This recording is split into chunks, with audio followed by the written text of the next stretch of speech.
Kung kayo po ay magbubukas ng inyong YouTube sa araw pong ito, napakarami po mga reports na makikita po ninyo patungkol po sa pag-usbong o pag-accelerate ng AI.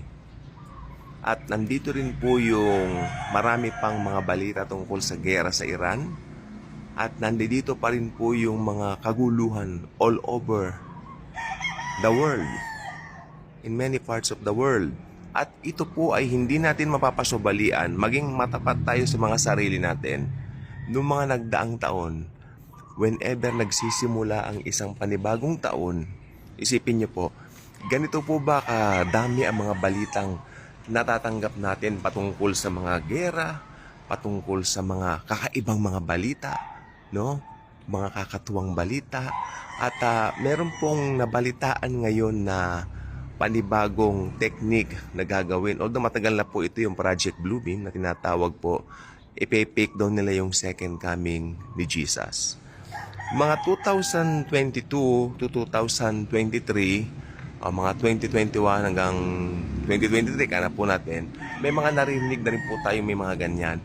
Pero nung talagang nag-accelerate po yung presence ng AI sa mundo, talagang mas madali na lang pong maisagawa yan through holograms and AI combined.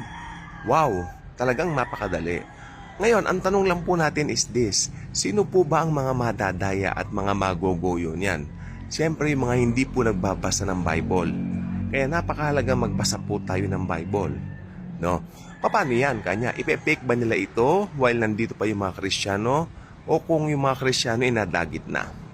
Okay, mayroong mga tsuri na pwede rin sila mag-fake ngayon ng mga parang sa langit, yung mga parang dumarating si Jesus. Ngayon, church age, pwede nilang gawin yan. Kasi hindi naman po maapektuhan yung plano ng Diyos sa atin. Ira-rapture pa rin po tayo. Kahit na ano pong mangyari. Lahat ng naglagak ng tiwala sa tinapos na gawa ni Kristo, mararapture. Okay? Mararapture. Pero mas maraming naniniwala na yung mga pandaraya ng AI, no? Hindi masama ang AI, Actually, it's a good invention. At saka yung hologram, nakaka-amaze yan, no? Pag nasa BGC ako, gustong-gusto kong tinitingnan, no? Pero ang problema, yung mga parang, sabihin natin, yung mga salarin na gagamit niyan, yung mga demonyong gagamit niyan para magsakatuparan ng kanilang mga propaganda laban sa mundo. In order para sakupin ng mundo. Kaya nga po ang banggit ko po dito, talagang pagdating ng Antichrist, darating na lang po siya sa scene. Darating na lang po siya sa eksena para magbidabidahan sa mundo. Ayun lang pong gagawin niya para i-control ang mundo. That's the only thing na kanya pong gagawin. Kasi during that time na kanyang pagdating po dito sa mundo, nakahanda na po ang mga technology na yan. No? At naniniwala po ko, may kapahintulutan po ng Panginoon ang lahat ng yan. Kasi ang plano po ng Diyos, makinig pong mabuti, matutupad at matutupad kahit seemingly parang natabunan or parang ngayon walang nangyari, hindi naman nangyari. Tandaan niyo po yung nakaraang taon, meron silang sinabi na September 23, 2025, rapture na. Natatandaan niyo po yon? Hindi po ba hindi nangyari? Alam niyo po ba may nakausap ako na nagsabi, "Oy, baka hindi naman natarating si Lord dahil..." No, sabi ko, no. Don't say that. Medyo bata pa kasi. Don't say that. Sa kalendaryo niya, hindi sa kalendaryo mo. Kaya yan po ang danger ng date setting. Yung kapag ka nag-date set ka, may naniwala sa iyo, ibinigay lahat ng puso doon. Delikado yon kasi ang problema, talagang ilalagay na nila yung heart nila doon. At pag hindi nangyari, nakakatakot na baka talagang magduda po sila. Mangyayari pa ba dahil hindi nangyari? Ganun po yun. Kaya, di ba, avoid po natin yun. O hindi po ba? Pero alam niyo, itong sasabihin ko naman, kahit hindi nangyari ang rapture doon sa Siyempre, hindi mangyayari doon dahil may date setting yun Mangyayari ang rapture sa kalendaryo ni Jesus. Meron po siyang takda na araw ng kanyang pagbabalik dito. At yun po ay mangyayari sa araw niya. Sa araw na gusto niya. No? Nakatakda na po yun. Huwag natin pakialaman dahil ang Panginoong Jesus po ay Diyos. Alam niya ang kanyang ginagawa. Ngayon, ano naman po nangyayari dito sa mundo ngayon? Sabi ko nga po, 2026 and yet, as if napakarami na pong nangyari. 2026 pa lang. Bakit ang mga pangyayari sa mundo is very much escalated already compared to the other years before?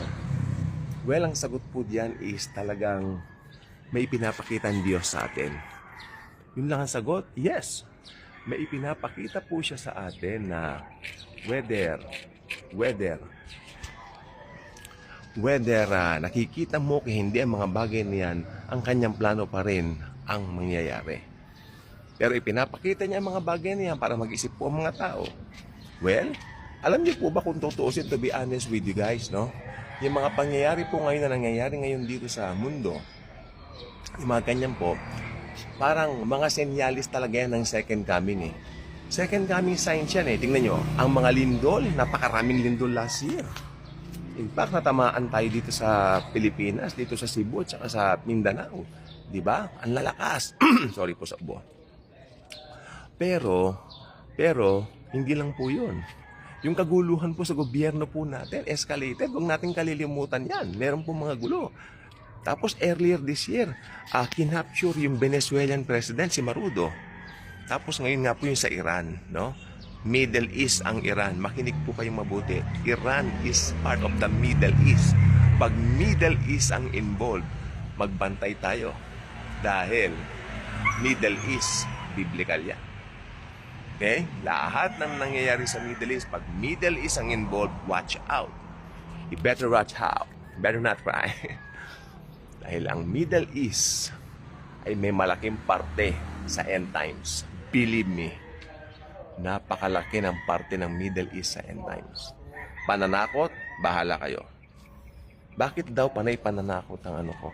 Alam niyo yung mga nagko-comment sa akin ng ganyan, I'd rather not say anything because I know my mission. I know what I'm doing. Alam ko kung paano ko tinawag ni Jesus. Si Jesus ang tumawag sa akin, kaya wala akong pakialam kahit sa anong sasabihin nila. Una, hindi ako nananakot. I am just sharing a message of love, a message of hope, a message of peace, and a message, a message of being, prepared. Paano ka mag-prepare? Simple lang. Tanggapin mo si Jesus bilang personal mong Panginoon at tagapagligtas, paniwalaan mo yung ginawa niya sa krus na sapat na upang ikaw ay maligtas. Hindi ka pwedeng maligtas sa iyong mabubuting gawa. Hindi ka pwedeng maligtas sa kahit anumang bagay. Ang tanging makapagliligtas sa iyo ay ang Panginoong Hesukristo. Ang tinapos niyang gawa sa krus ng Kalbaryo, yun ay sapat na para ikaw ay maligtas. Kaya ito po ang mensahe sa channel ng Daily Good Vibes. Okay? Sapagkat dito po sa Daily Good Vibes, nakatitiyak po kayo, walang ibang bida kundi si Kristo Jesus na nag-alay ng kanyang buhay para po sa atin. No? Kaya mga kapatid ko sa Panginoong Jesus, ito pong mga panahon pong ganito, mag-reflect po tayo. Lalo na sabi ko nga po sa inyo, the Middle East has a lot to do, has a lot of something to do with the end times. Really believe me, malaki ang gagampanan ng Middle East sa huling panahon. No? Ang Middle East po may malaking parte. That's a big player for the end times. No, it's a big player for the end times. Kaya nakatitiyak po tayo. Magugulat na lang po kayo, magugulantang kayo. No? May mga pangyayari pang sisiklab nitong taon na ito. Naniniwala po ako doon sapagkat I believe that 2026 is a very, very important and a very, very different year among other years. No? So, yan. Tayo po ay magpasalamat lagi sa Panginoon dahil tayo po ay kanyang mahal, iniibig, pinoprotektahan. No? Siya po ay tapat po lagi sa atin. Ka-good vibes ka na ba? Kung hindi ka ba ka-good vibes, maging ka-good vibes ka by clicking that subscribe button. I-share mo ang video nito sapagkat by sharing this video, you're not just sharing this Daily Good Vibes channel. You're sharing Jesus, His grace, His love for the whole world.